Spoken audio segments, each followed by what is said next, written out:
저는 지난주 요나의 기도에 대하여 나누었습니다. 그런데 이번 주 한 주 더 그 요나의 기도를 좀 우리가 돌아보기를 원해요.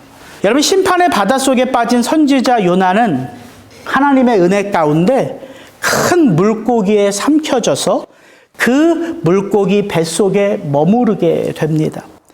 그렇게 3일 밤낮을 그 물고기 뱃속에 머무르는 가운데에 요나는 드디어 잃어버렸던 그 기도의 자리를 다시 회복하지요. 요나가 대단해서입니까? 아니에요. 그를 끝까지 붙드시는 하나님의 그 은혜의 손길 때문입니다. 그래서 저는 이 말씀이 두고두고 곱씹어지는 거예요. 이번 한 주간 여호와께서 이미 큰 물고기를 예비하사 요나를 삼키게 하셨으므로, 그 중에서도 저 밑줄 친 세 단어, 이미, 예비하사, 삼키게, 이게 제가 기도하는데 계속해서 제 마음에 은혜로 떠오르는 거예요. 저와 여러분의 긴긴 인생 속에도요, 분명 뜻하지 않은, 예상치 못한 일들은 언제라도 일어납니다. 그게 인생이에요.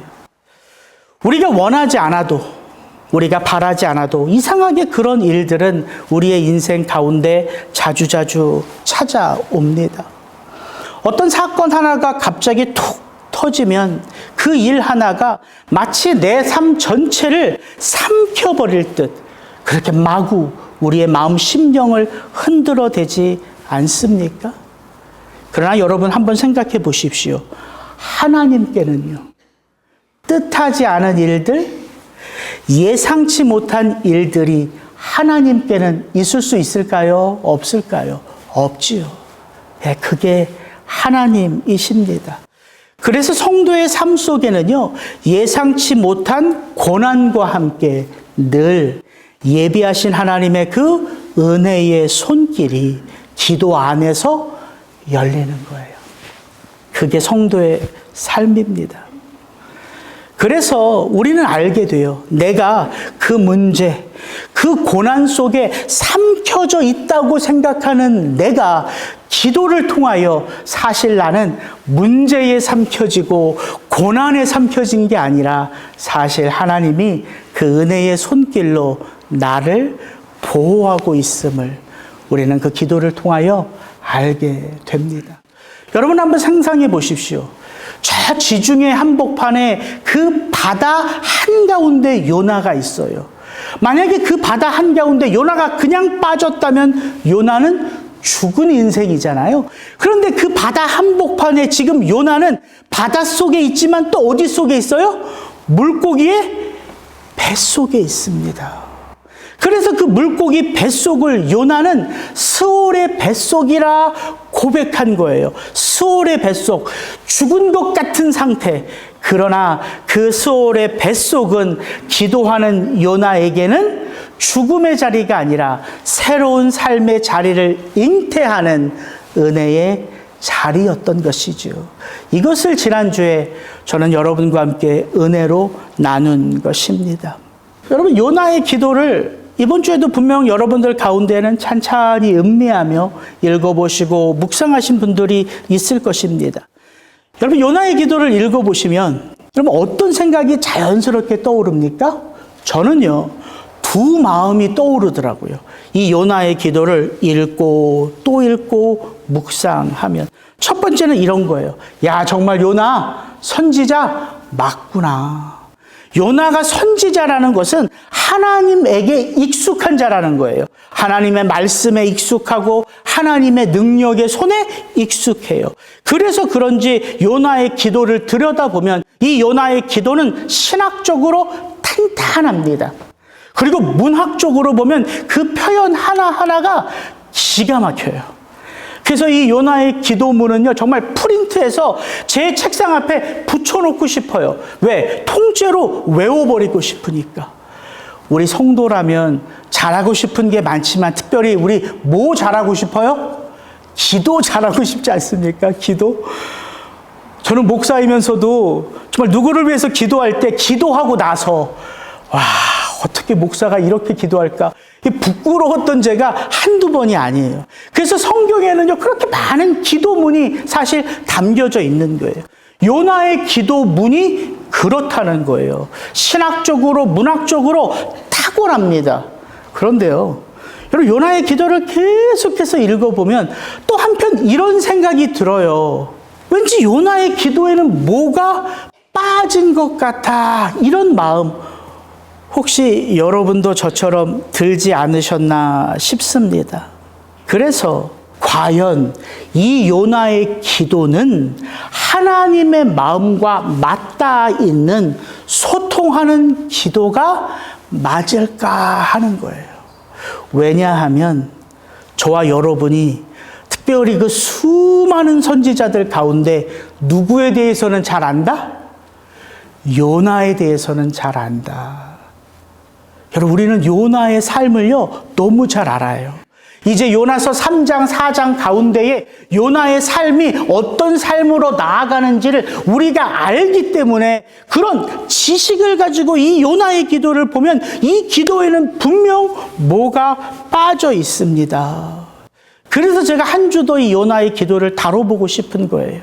이 요나의 기도를 거울 삼아 저와 여러분의 기도를 한번 돌아보면 좋겠습니다.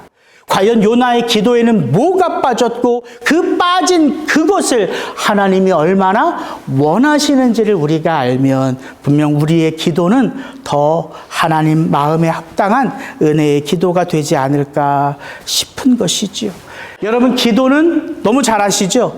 나의 일방적인 독백이 아니라 하나님과의 대화요, 소통입니다.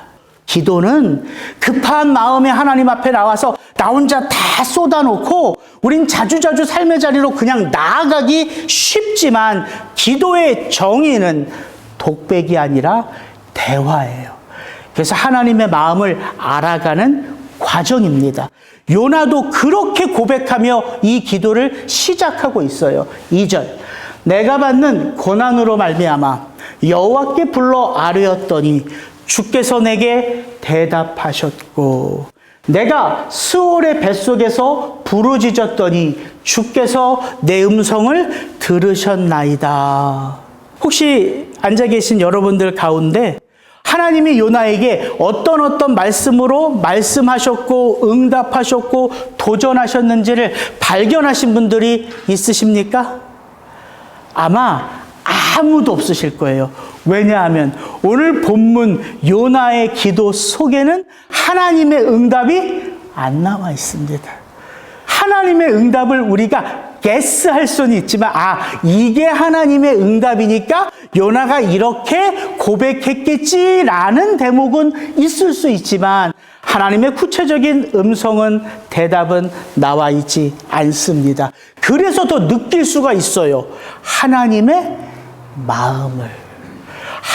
마음이 이와 같겠구나 하는 것들을 느낄 수가 있을 것입니다. 3절, 4절부터 쭉 한번 요나의 기도를 구체적으로 한번 같이 봅니다. 주께서 나를 깊음 속 바닷 가운데 던지셨으므로 큰 물이 나를 둘렀고 주의 파도와 큰 물결이 다 내 위에 넘쳤나이다. 내가 말하기를 내가 주의 목전에서 쫓겨났을지라도 다시 주의 성전을 바라보겠다 하였나이다. 여러분, 요나를 그 깊은 바닷속 한복판으로 던진 사람들은 누구예요? 실질적으로 사공들입니다. 그렇죠? 사공들이 요나를 던졌어요. 왜? 요나가 원했기 때문에 나를 들어 이 바다 한복판으로 던져야지만 이 폭풍이 가라앉을 것입니다. 사공들이 던졌어요. 그러나 요나는 지금 뭐라고 고백합니까? 그건 사공들이 아니라 누구다? 주께서 나를 그 깊음 속 바다 가운데 던진 것이다 고백해요. 또한 요나는 또 고백합니다. 큰 바람과 거대한 폭풍우라 말하지 않죠. 주의 파도와 주께서 보내신 물결이라 고백합니다. 왜요? 요나가 알았어요. 그러나 단 한 번도 고백하지는 않았습니다. 하나님의 손길인 건 알았지만 요나는 그의 입술을 열어 고백하지는 않았어요. 강팍했거든요. 그의 마음이. 그러나 기도의 자리에서 은혜가 밀려오니까 요나는 모든 것들, 지금 내가 경험하는 모든 것들 속에 깃든 하나님의 임재를 고백하고 있는 거예요. 뿐만 아니죠. 여러분, 불순종하여 도망친 것은 결국 누구예요? 요나 자신이죠. 하나님이 내쫓으신 게 아닙니다. 요나가 그 하나님의 낯을 피하여 스스로 도망친 거예요. 그런 요나가 하나님의 임재 속에 들어가니까 내 삶 가운데 가득히 깃든 하나님의 은혜의 손길을 깨달았습니다. 그래서 고백하는 거예요. 이제 나는 무엇 없이는 못 살아요. 하나님의 은혜 없이는 못 살아요. 그러니 나는 어디로 내 발걸음을 옮깁니다. 어디를 바라보겠습니다. 하나님의 임재가 있는 예루살렘 성전. 요나가 그렇게 노래하고 있는 것입니다. 5절, 6절도 보면 그 표현이 기가 막힙니다. 물이 나를 영혼까지 둘러싸우며 기품이 나를 애워싸고 바다풀이 내 머리를 감쌌나이다. 내가 산의 뿌리까지 내려가 싸우며 땅이 그 빗장으로 나를 오래도록 막아싸우나 나의 하나님 여호와여, 주께서 내 생명을 구덩이에서 건지셨나이다. 그는 그가 빠진 그 절망의 깊이를 인식하고 있어요. 기가 막힌 표현으로 노래합니다. 나의 영혼까지 물이 감쌌다는 거예요. 그 바다풀이 내 머리를 감쌌고 내가 있는 곳은 저 땅끝 산의 뿌리까지 내가 추락하였고 그 문빗장이, 땅의 문빗장이 나를 가로막고 있었기에 나는 살아날 수가 없었다는 거예요. 그러나 이 고난의 한복판 하나님께서 내 기도를 들으셨기에 나의 생명을 건져주셨나이다. 은혜의 노래입니다. 7절 같이 한번 읽어볼까요? 내 영혼이 내 속에서 피곤할 때에 내가 여호와를 생각하였더니 내 기도가 주께 이끌어 싸우며 주의 성전에 미쳤나이다. 힘들고 어려운 상황 속에서도 나는 누구를 향한 생각을 포기하지 않았다? 여호와를 향한 생각을 포기하지 않았기에 결국에는 하나님이 나의 기도를 들으시고 그가 나를 이끄셨다는 고백입니다.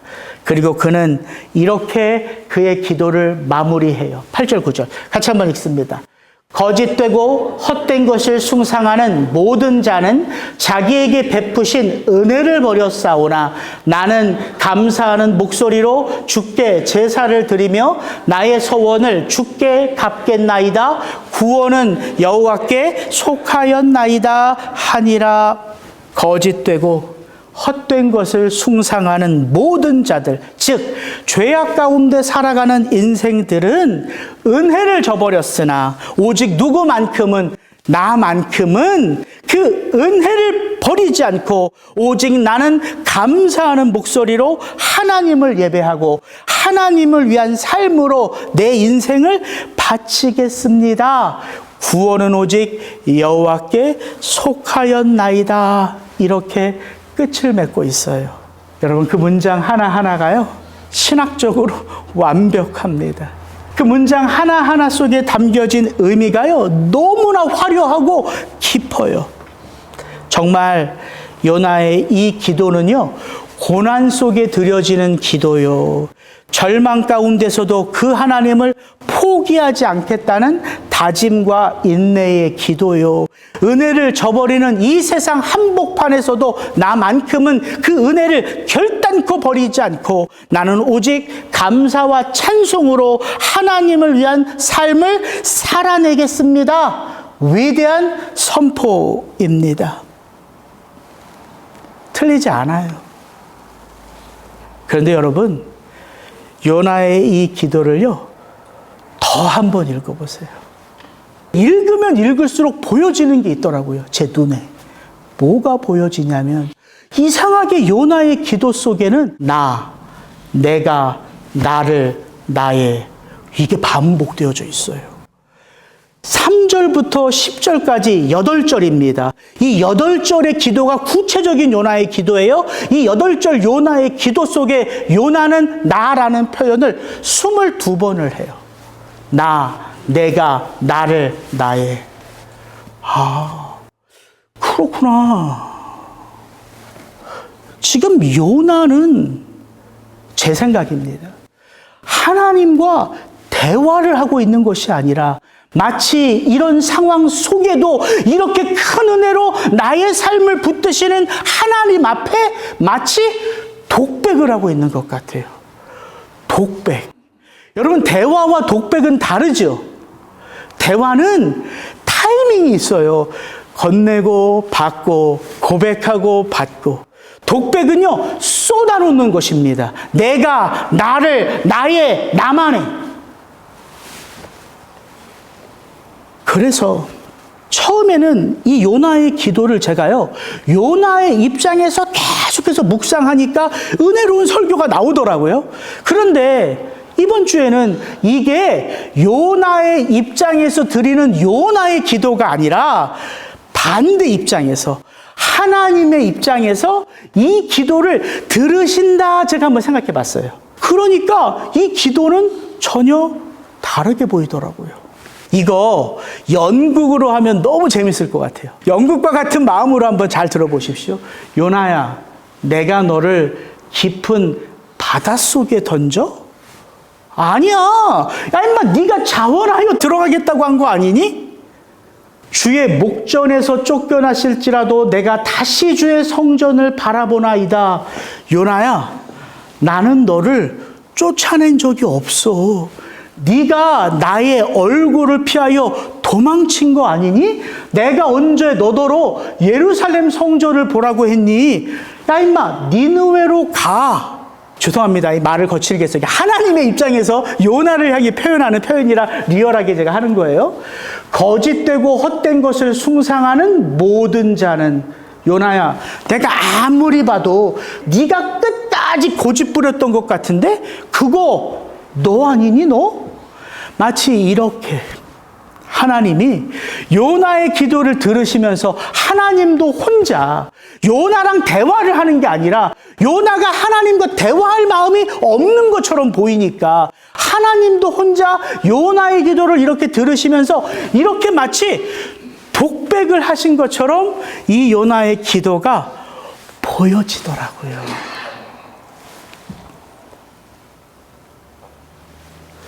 여러분, 설교자가 지금 오버하고 있는 것 같으세요? 이렇게 이 요나의 기도를 살펴보니까 하나님의 마음이 요나를 향하여 딱 이 한마디를 하고 싶은 거예요. 여러분, 그게 요나의 기도에 빠진 그것입니다. 요나서 2장 3절부터 10절까지 요나의 기도 속에 빠진 게 있어요. 이게 빠졌습니다. 하나님, 제가 잘못했습니다. 하나님, 저를 용서해 주세요. 여러분, 이 문장이 요나의 기도 속에 있는지 한번 보세요. 없습니다. 요나는 자기가 주의 성전에서 쫓겨났다, 하나님의 임재에서 쫓겨났다고 고백하지 자기의 죄를 자기 입을 열어 고백하지 않습니다. 죄에 대한 고백이 없으니까 하나님 잘못했습니다, 용서해 주세요라는 표현을 할 수가 없는 거예요. 여러분, 요나의 기도 가운데 회개가 없으니까 당연히 뭐가 또 빠져 있어요? 하나님, 제가 주의 말씀에 순종하여 니느웨로 가겠습니다. 사명이 빠져 있어요. 요나의 기도 속에 니느웨, 아수르, 원수 이런 단어 있는지 한번 보세요. 없습니다. 없어요. 요나의 기도 속에 빠진 게 뭐냐면 회개와 사명이에요. 그러니까 제가 하나님의 마음이 정말 느껴져요. 요나야, 나는 너의 화려하고 유창한 기도를 원하는 게 아니라 하나님, 제가 잘못했습니다. 하나님, 제가 니느웨로 가겠습니다. 이 한마디야. 하나님의 이 마음이 저에게 느껴지더라고요. 예, 물론 목사님들 가운데에는요, 목사님 무슨 소리야, 요나의 기도 속에는 잘못했습니다, 니느웨로 가겠습니다, 이런 것들이 다 함축되어져 있어. 여러분, 그런 설교 많습니다. 그리고 어떻게 보면 저의 지난주 설교도 그와 같은 설교와 같아요. 왜? 은혜의 설교를 고백했으니까. 그러나 우린 너무 잘 안다니까요, 요나의 삶을. 여러분, 요나서 3장 4장을 펴서 읽어가면 이제 다음 주부터 3장 4장 다룰 것입니다. 분명 요나서 3장 4장의 요나는 1장 2장의 요나와 같은 요나입니까? 다른 요나입니까? 다른 요나예요. 죽음 가운데서 하나님의 은혜를 체험한 자이기 때문에 이게 어떻게 같은 요나입니까? 다른 요나이지. 그러나 요나는 또 요나예요. 다른 듯한 요나지만 요나는 요나라니까요. 하나님의 성품을 다 안다고 고백하지만 여전히 요나는 그 하나님을 판단하고 있어요. 하나님의 계획에 요나는 여전히 수긍하지 못하고 있어요. 요나의 마음속에는 여전히 나, 우리 민족, 우리나라밖에 없습니다. 요나는 은혜는 체험했지만 여전히 요나일 뿐입니다. 그래서 우리가 이것 하나를, 이 요나의 기도를 통하여 기억하면 좋겠습니다. 여러분, 아무리 우리가 고난 속에서 잊고 있었던, 잃어버렸던 기도를 회복하여 그 기도의 자리로 나아갔다 하더라도, 그 기도의 자리에서 우리가 이전에는 단 한 번도 고백하지 못했던 그 여호와 하나님을 향하여 부르짖는 기도를 한다고 하더라도 우리의 마음의 중심은 여전히 나일 수 있다는 거예요. 나. 기도하지만 여전히 나. 부르짖지만 여전히 나. 여러분, 이 모습을 저와 여러분이 우리의 기도 속에서도 돌아볼 수 있기를 주의 이름으로 축복합니다. 그래서 저는 이 말씀이 생각나더라고요. 또 기도할 때에 이방인과 같이 중언부언하지 말라. 그들은 말을 많이 하여야 들으실 줄 생각하느니라. 그러므로 그들을 본받지 말라. 구하기 전에 너희에게 있어야 할 것을 하나님 너희 아버지께서 아시느니라.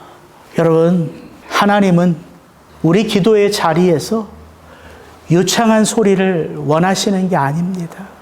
신학적으로 탄탄한 기도를 듣기 원하시는 게 아니에요. 문학적으로 그 표현 하나하나가 너무나 멋지고 너무나 화려한 그런 기도 소리를 듣기 원하시는 분이 아니십니다. 왜요?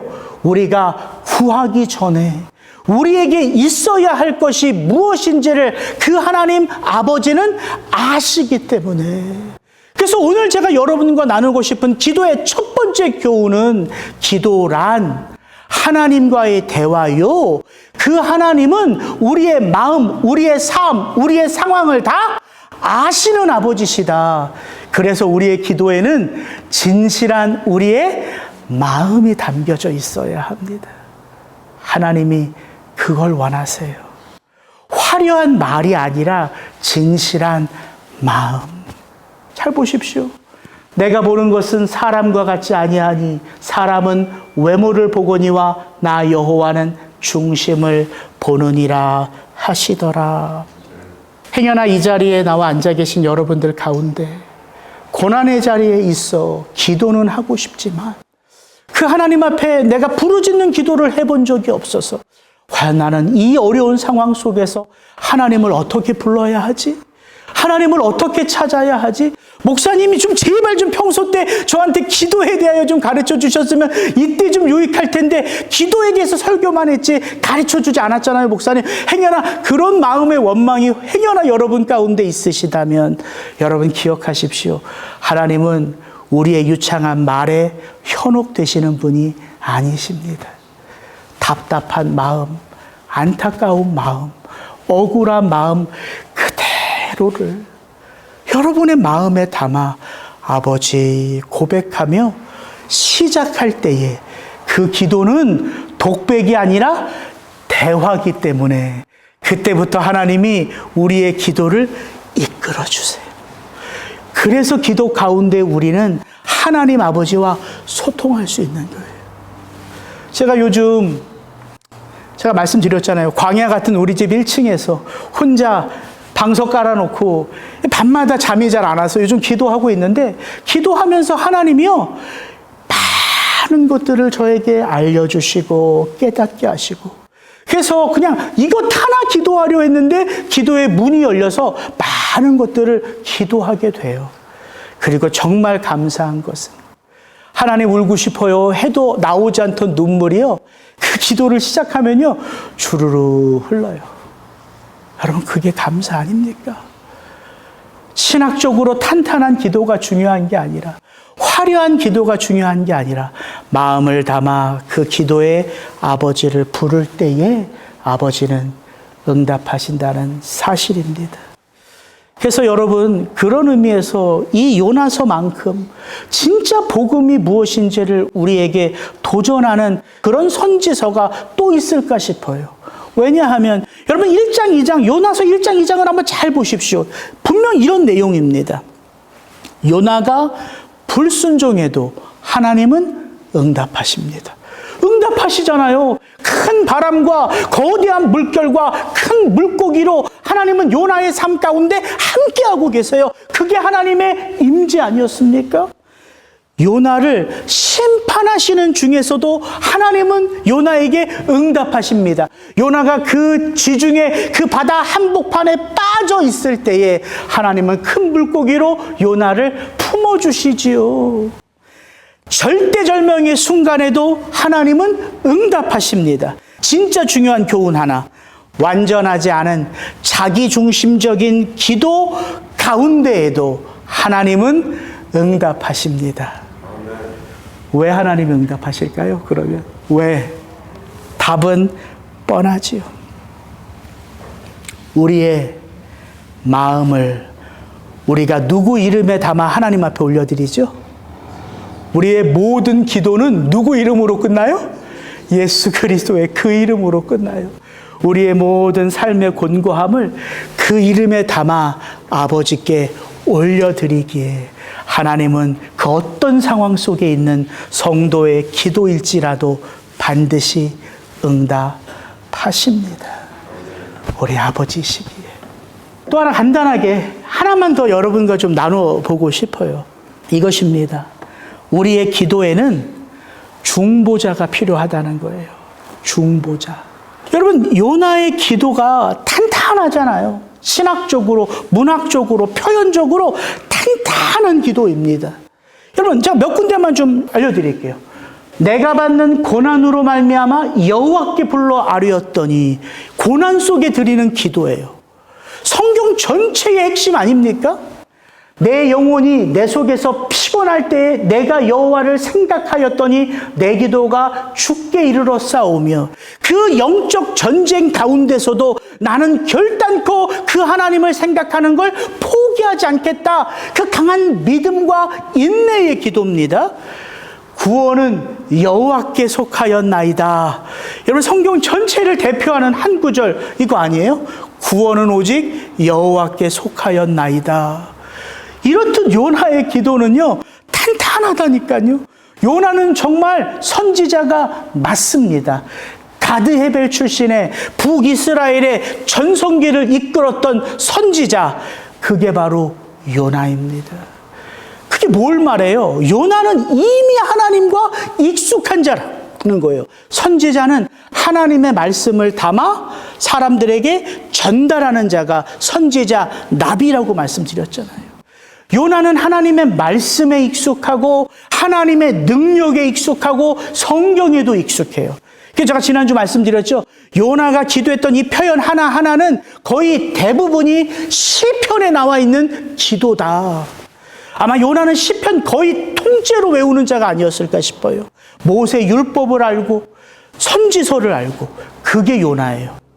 이런 탁월한 기도를 과연 성도들 가운데 제가 어떻게 이렇게 쉽게 터뜨리겠냐고요. 쉽게 고백할 수 있겠냐고요. 요나는 탁월한 선지자가 맞습니다.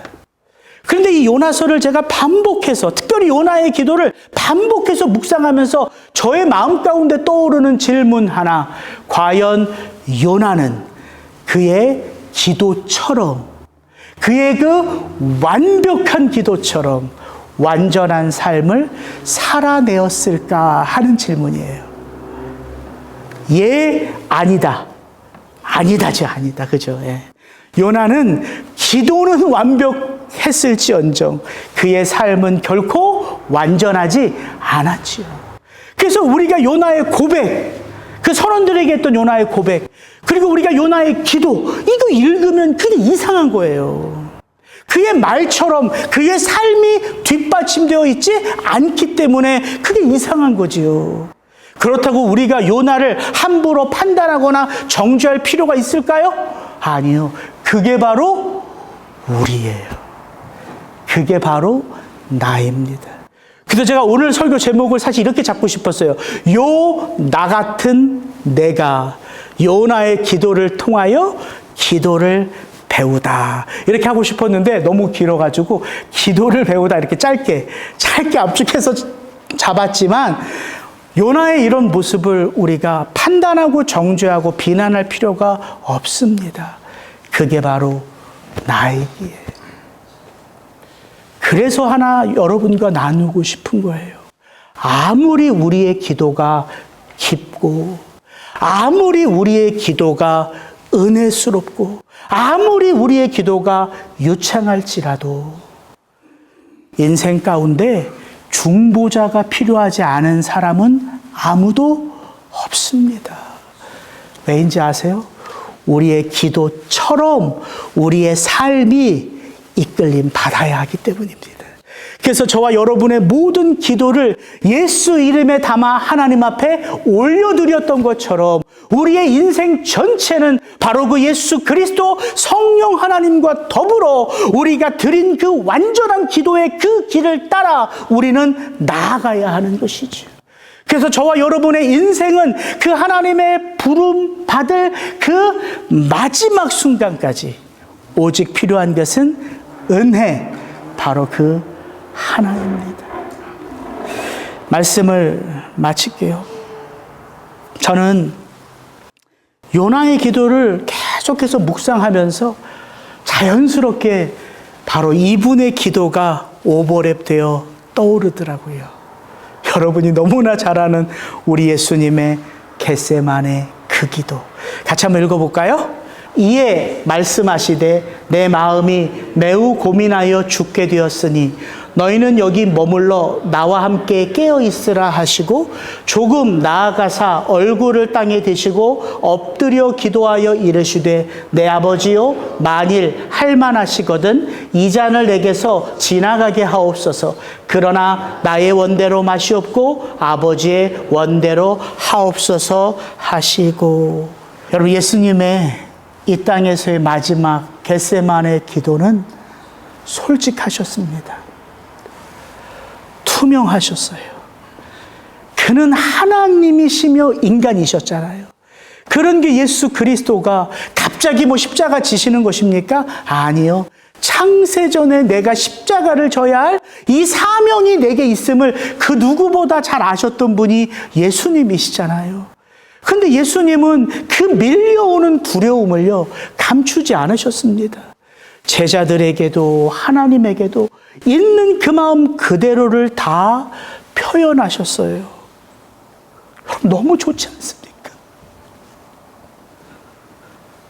저도 그러고 싶어요.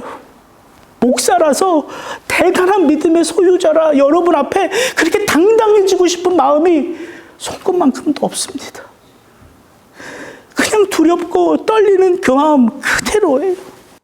때로는 괴롭고 슬픈 마음 그대로입니다. 그래서 저는 이 기도가 너무너무 좋아요. 왜냐하면 그렇게 기도의 자리로 나아가셨던 예수님은 그 밀려오는 두려움, 그 아픔 속에서도 결단코 내 뜻을 관철하지 않으셨기 때문이에요. 아버지, 나의 원대로 마옵시고 아버지의 원대로 하옵소서. 여러분, 이게 기도 아닙니까? 나보다 더 크신 분 앞에 나아가 엎드리기에 이 연약한 내 마음이요, 불안하고 두렵고 떨려오지만 어느덧 내 마음을 덮는 분은 누구예요? 그 크신 하나님이에요. 그래서 제가 이게 너무나 제 마음을 두드린다니까요.